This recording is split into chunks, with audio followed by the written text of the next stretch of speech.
ఏది అయినా ట్రై చెయ్యి ఆచి చికెన్ మసాలా. ఆచి చికెన్ మసాలా. మావోయిస్టు పార్టీ అగ్రనేత మాజీ ప్రధాన కార్యదర్శి ముప్పాళ్ల లక్ష్మణరావు అలియాస్ గణపతి ఎక్కడ?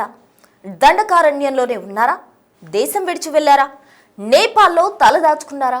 లేక సిటీల్లో ఎక్కడైనా షెల్టర్ తీసుకున్నారా? ఇప్పుడు ఈ ప్రశ్నలే చక్కర్లు కొడుతున్నాయి. ఆయన ఎక్కడా అనేది ఎవరికీ తెలియడం లేదు.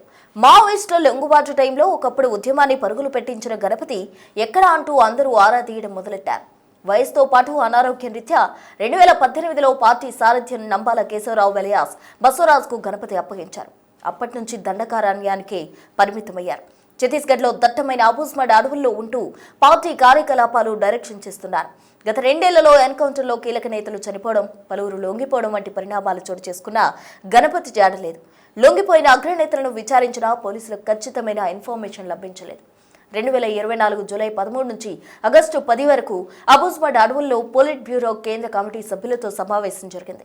ఈ మీటింగ్లో గణపతి పాల్గొన్నట్టు ఎస్ఐబికి పక్కా సమాచారం అందినట్టు తెలుస్తోంది. తర్వాత ఎక్కడికెళ్లారనే విషయంలో క్లారిటీ లేదు. ఆయన జార్ఖండ్, బీహార్, పశ్చిమ బెంగాల్ మీదుగా నేపాల్కు, అక్కడి నుంచి ఫిలిప్పైన్స్కు వెళ్లి ఉండొచ్చనే అనుమానాలున్నాయి. భారత్లోనే ఎక్కడో అర్బన్ షెల్టర్లో తలదాచుకుని ఉంటారనే ప్రచారం కూడా ఉంది.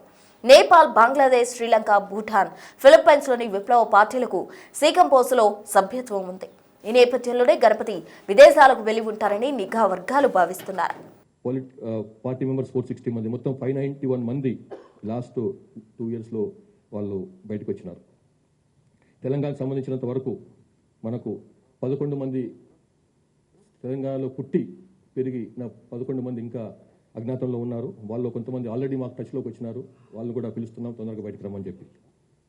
మళ్ళొకసారి రాష్ట్ర ముఖ్యమంత్రి, గౌరవ ముఖ్యమంత్రి రేవంత్ రెడ్డి గారు ఇచ్చినటువంటి సందేశాన్ని మరొకసారి పునరుద్ఘాటిస్తున్నాను.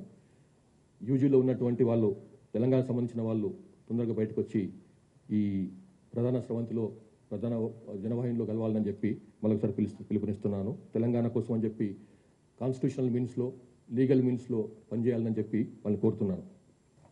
అండర్ గ్రౌండ్లో అజ్ఞాతంలో ఉన్న వాళ్ళు ముప్పాల లక్ష్మణరావు అలియాస్ గణపతి.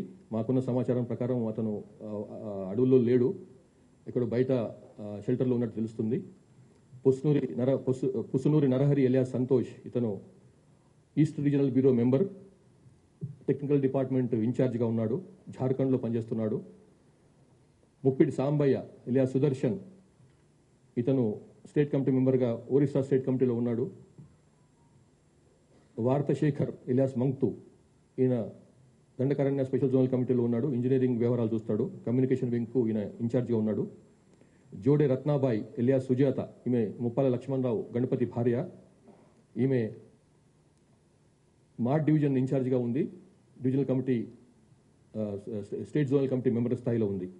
నక్కా సుశీల ఎలియాస్ రేలా, ఈమె డిస్ట్రిక్ట్ కమిటీ మెంబర్ స్థాయి, ఎడ్యుకేషన్ డిపార్ట్మెంట్లో పనిచేస్తుంది, దండకారణ్య స్పెషల్ జోనల్ కమిటీలో. ఉత్తిమి అనిల్ కుమార్ ఎలియాస్ భగత్ సింగ్, ఇతను డివిజనల్ కమిటీ మెంబర్గా ఉన్నాడు, కంప్యూటర్ ఆపరేటర్, దేవ్జీతో పాటుగా ఉండేవాడు. తర్వాత రంగబోయిన భాగ్య ఎలియాస్ రూపి, ఈమె ఏసీఎం స్టేటస్లో ఉంది, మార్డ్ డివిజనల్ కమిటీలో పనిచేస్తుంది. మడివి అడుమే ఎలియాస్ సంగీత, ఈమె కూడా ఏసీఎం స్థాయిలో ఉంది, చెర్ల ఎల్ఓఎస్లో పనిచేస్తుంది.